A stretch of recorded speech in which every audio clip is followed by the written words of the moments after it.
Alors, beaucoup de femmes exercent un rôle modèle dans notre société.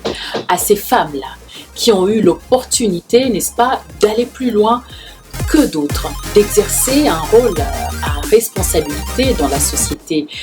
Déjà, les femmes qui gèrent leur foyer, parce que nous avons des femmes, plusieurs catégories des femmes. Il y a des femmes qui gèrent leur foyer, il y a des femmes qui gèrent l'entreprise, il y a des femmes célibataires qui sont très bien dans ce qu'elles sont. Il y a des femmes qui... voilà, on ne peut pas dire une femme est mieux placée ou mieux qu'une autre. Mais dans le rôle que tu joues aujourd'hui, quand tu gères ton foyer, tu as déjà un rôle à responsabilité, un manager. Tu es une personne qui gère une équipe, qui manage. Donc tu as les qualités de leader. Cette qualité de leader, tu l'acquiers aussi depuis que tu es toute petite, parce que nous voyons bien dans nos sociétés, la femme, elle est plus emmenée à des, je vais appeler ça des missions.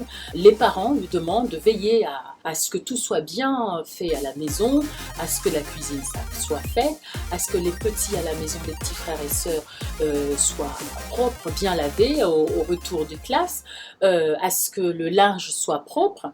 Et tout ça, dans nos sociétés, on le demande aux femmes.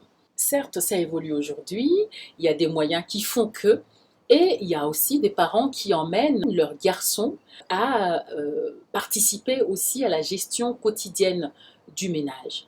Mais vous comprenez que dès le bas âge, la femme commence à avoir une posture de leader. Ça s'encourage et bravo aux parents qui, n'est-ce pas, propulsent leur fille plus loin pour que celle-ci développe encore plus dans d'autres environnements cette capacité de gestion, cette capacité à prendre des décisions, cette capacité de meneuse, cette responsabilité d'ouvrir le pas, parce que derrière, il y a tout un monde de femmes et des hommes aussi qui regardent, qui disent « Eh ben, j'ai vu tel qui a percé, j'ai vu telle personne a percé dans tel domaine. » Et donc, tu joues un rôle modèle. Tu éclaires, tu es une éclaireuse parce que tu t'es permis d'avoir une certaine vision de choses, une vision que tu es emmenée à transmettre.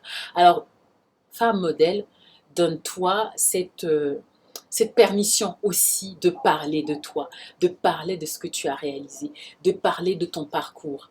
Parce que tu inspires, tu es une femme inspirante. Ton histoire intéresse, ton parcours titille et ça donne envie aux plus jeunes de pouvoir, n'est-ce pas, aller de l'avant, de pouvoir avancer.